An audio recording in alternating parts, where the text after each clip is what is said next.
El Vinalopó, eje vertebrador de sierras ocres y secas, de ramblas y desfiladeros, pero también de bancales, de huertas, de fértiles valles del interior de Alicante.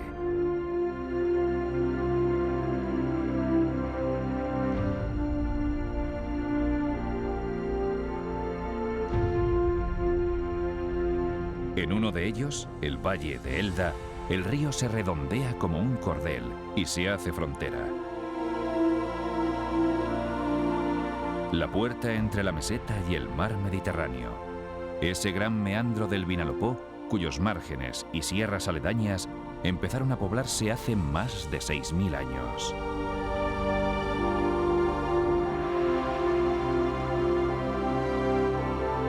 Desde allí fueron divisados los que posteriormente traerían la agricultura y la ganadería, la alfarería y la metalurgia, el intercambio y el comercio.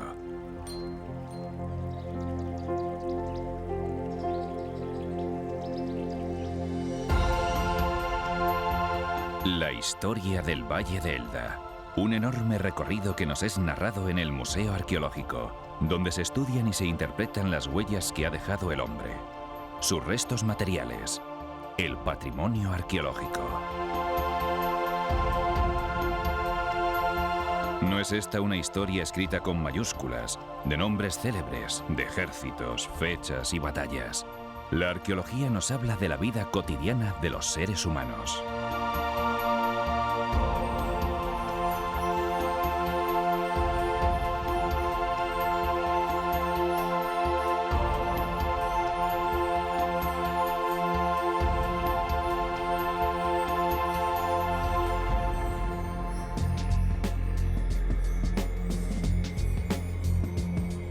La excavación es la principal herramienta para conocer el pasado.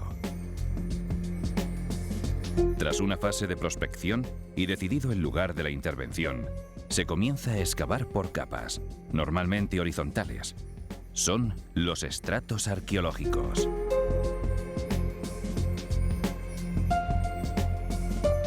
El material extraído es referenciado y etiquetado: estrato, cuadrícula, campaña, yacimiento.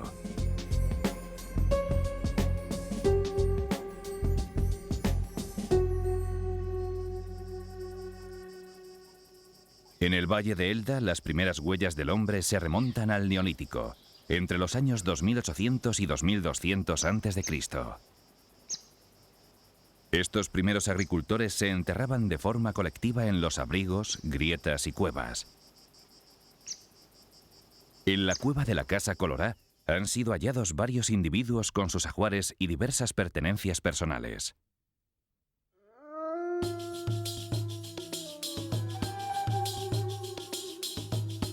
Son lugares en los que nuestros ancestros muestran sus inquietudes religiosas y espirituales.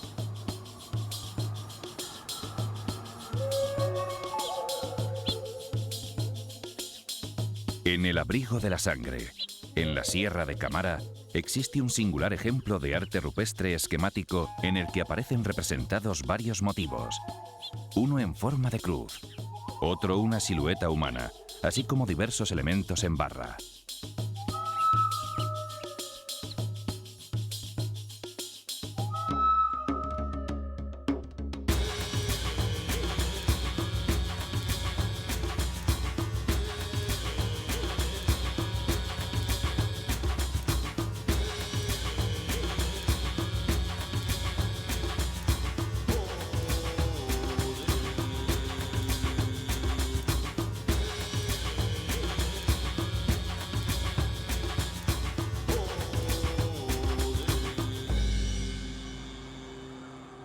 Pero sin lugar a dudas, el hallazgo prehistórico del Valle de Elda que más expectación ha despertado se sitúa en un yacimiento, el Monte Bolón. En una pequeña cavidad de este lugar fue hallado a mediados de los años 70 el esqueleto de un niño de 3 años, fechado en torno al año 1700 a.C., en plena Edad del Bronce, que fue depositado, envuelto en un sudario de lino, sobre una cesta de esparto. Lo que más llama la atención es el perfecto estado de conservación de todo el conjunto. al sufrir un proceso de momificación gracias a las condiciones medioambientales y al sellado de la grieta en la que permaneció oculto, hasta tal punto que en el cráneo han podido ser documentados restos adheridos al hueso que podrían pertenecer al cuero cabelludo y al tejido que lo envolvía.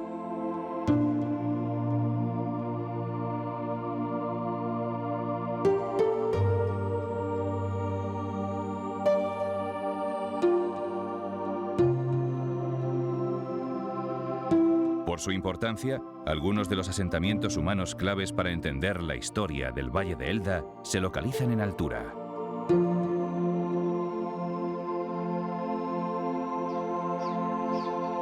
El Monastil es el más emblemático de todos. Habitado durante más de 3000 años hasta la llegada del Islam, es el principal observatorio del valle, al deslizarse a sus pies ese inmenso meandro que dibuja el río.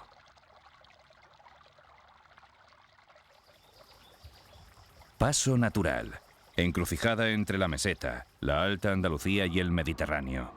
Punto central que junto al Tabayá son las dos principales puertas de acceso a los valles del Vinalopó.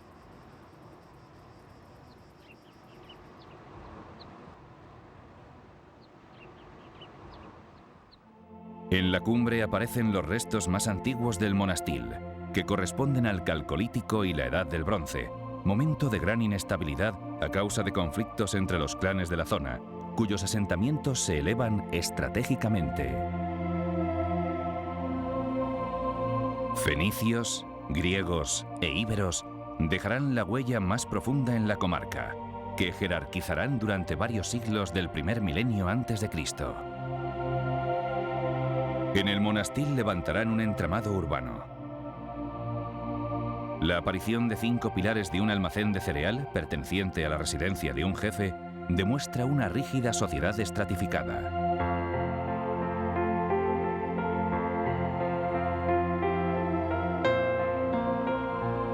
Su rica mitología religiosa se aprecia en una sirena de piedra, mitad ave, mitad mujer, que formó parte de un monumento funerario denominado Pilar Estela.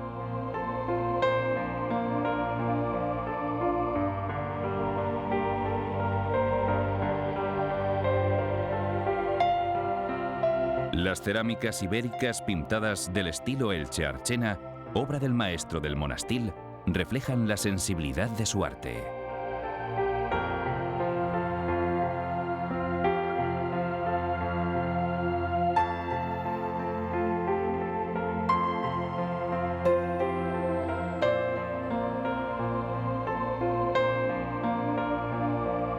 Al inicio de la época romana, tal vez en tiempos de la guerra contra Cartago, se construye una gran muralla que se adapta a la roca en su primer nivel. Y también se lleva a cabo el importante desarrollo urbano que muestra el yacimiento, denominado Oppidum, con una calle central que recorre todo el poblado.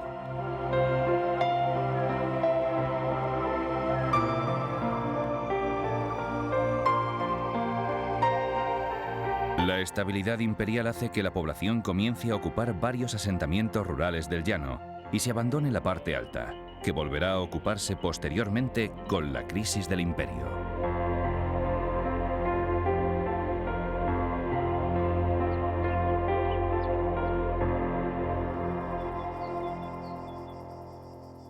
El conjunto tardorromano cristiano del Monastil es el mejor representado de la comarca, gracias a la construcción en el punto más elevado del cerro de un templo de esta época. Es el resultado de la presencia de bizantinos y visigodos en este lugar, que pudo ser la sede del llamado Obispado Elotano. Y gracias también al fragmento de mármol encontrado en la gran cisterna del castillo de Elda, que narra la historia bíblica del profeta Jonás, perteneciente a uno de los sarcófagos paleocristianos más antiguos de la Comunidad Valenciana.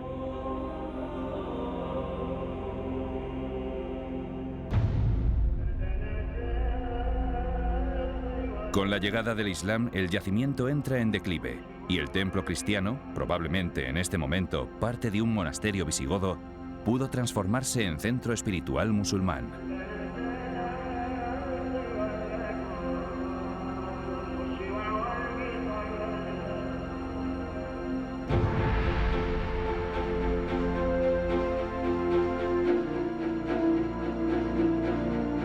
Desde otro espacio en altura, junto al llano más fértil, donde el Vinalopó traza su curvatura más suave, se elevará un castillo junto al río, el asentamiento definitivo que acabará por convertirse en la actual ciudad de Elda. Fortaleza musulmana. Castillo señorial cristiano, símbolo del poder feudal, de la nobleza rentista. El castillo será construido por los almohades entre los siglos XII y XIII, iniciando una nueva organización territorial musulmana, basada en un sistema defensivo de fortalezas en lugares de vigilancia privilegiada que recorren todo el valle.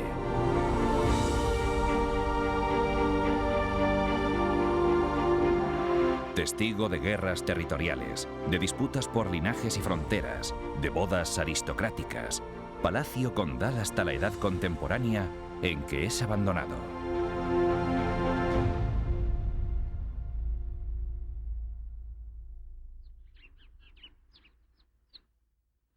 Su construcción es la clásica para este tipo de fortificaciones islámicas. Muralla poligonal con torres cuadrangulares. Celoquia o pequeño recinto interior para momentos de asedio. Y patio o albácar, con una gran cisterna.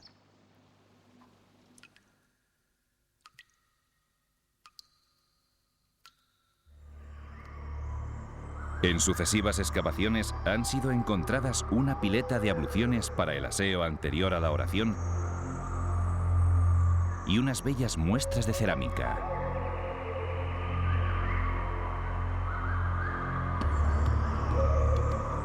Una de ellas, esta tinaja almohade, es la elegida para mostrar su tratamiento, primero en el laboratorio y después en el taller de restauración. En el caso de las cerámicas se analiza su horneado original, el tipo de decoración y la aplicación de pinturas decorativas si las hubiere. Los espacios vacíos son rellenados con estucos sintéticos, llegándose a veces a utilizar arcillas de los alrededores del yacimiento, con antiguas técnicas de cocción y leñas similares a las usadas en su momento.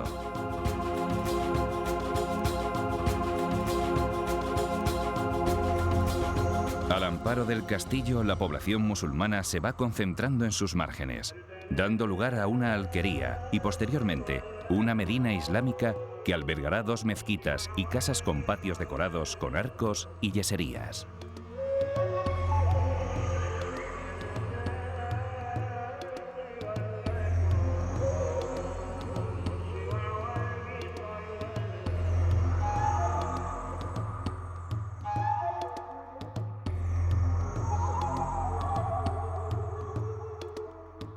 La conquista del valle por la Corona de Aragón hace que la fortaleza pase a manos de varios señores vinculados a la monarquía y a la Orden Militar de Santiago, que no harán sino consolidar el feudalismo en una zona de población mayoritariamente mudéjar.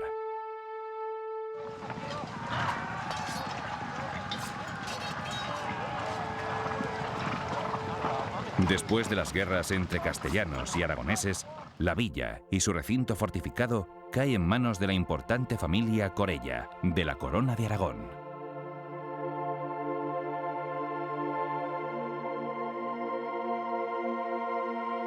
Estamos en plena época feudal. Entre las últimas décadas del siglo XV y las primeras del XVI se realizan importantes obras de mejora. 2 de las torres islámicas pasan a ser circulares, una de las cuales alberga una preciosa bóveda nervada en aspa característica del gótico.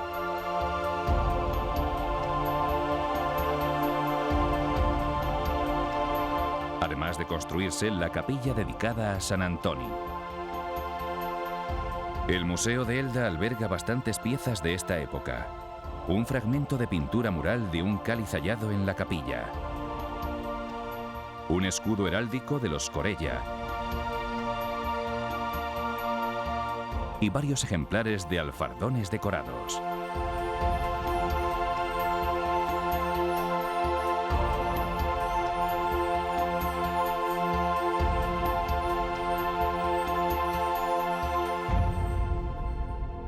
Los cristianos en este momento se entierran alrededor del castillo en cuyas inhumaciones han aparecido objetos que detallan de forma valiosa sus costumbres. Algunos de aquellos devotos fieles llegaban a enterrarse con sus atuendos de peregrino, junto a las características conchas vieiras.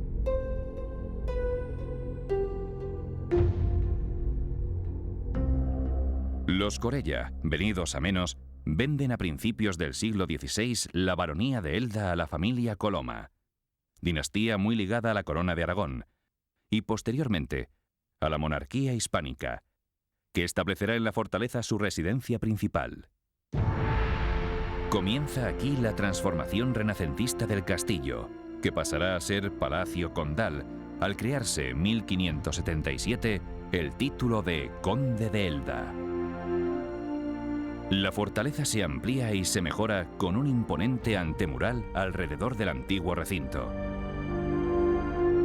al cual se accede a través de una barbacana con rampas protegidas por una torre rectangular.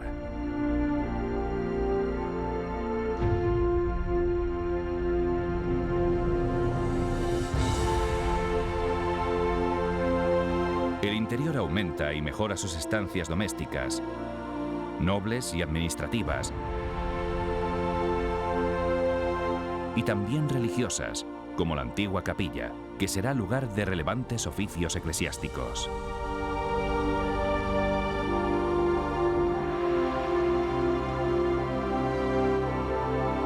En esta época se construirá la llamada Escalera Condal, pasaje empedrado en rampa que unía las estancias señoriales con la villa a través de una escalera helicoidal que desembocaba en una de sus antiguas calles.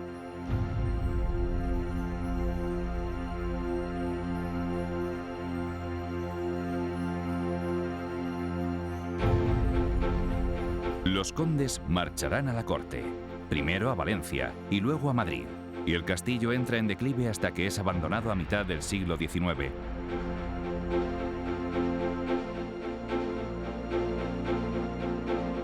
Siendo utilizado por vecinos y autoridades como refugio, cárcel, almacén o punto de vigilancia.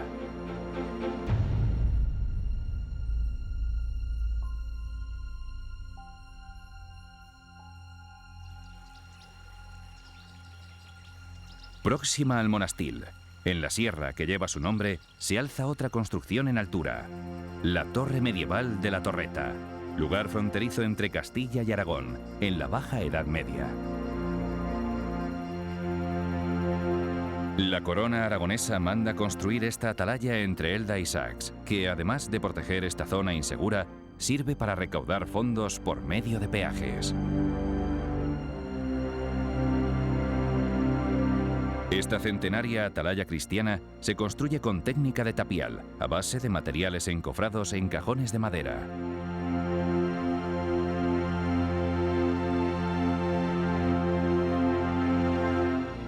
Llega a superar probablemente los 10 metros de altura.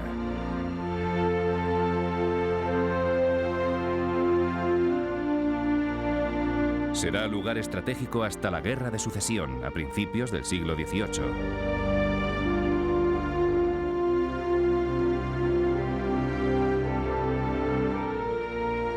Acabará siendo abandonada en el XIX.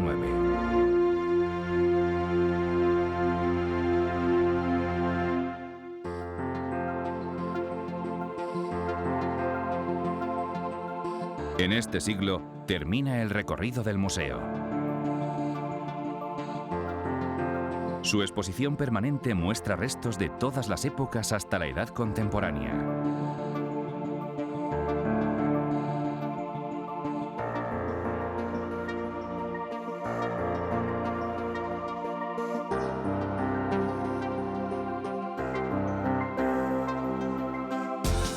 Los restos textiles del conjunto del Bolón son, en este momento, los mejores de la provincia de época prehistórica. Por ser un descubrimiento muy reciente, para llegar hasta aquí a tiempo y en óptimas condiciones, ha sido necesario una estrecha e intensa colaboración entre el Instituto de Patrimonio Cultural de España, los laboratorios Beta de Miami, el MARC y el Museo Arqueológico de Elda.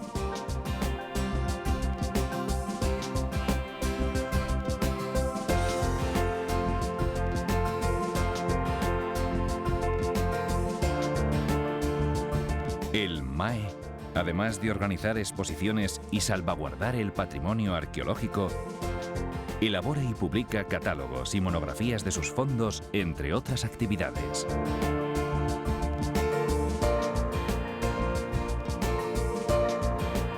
El museo no solo es una sucesión de interesantes piezas detrás de unas vitrinas. Es un lugar donde nunca dejan de estar vivas las huellas del pasado.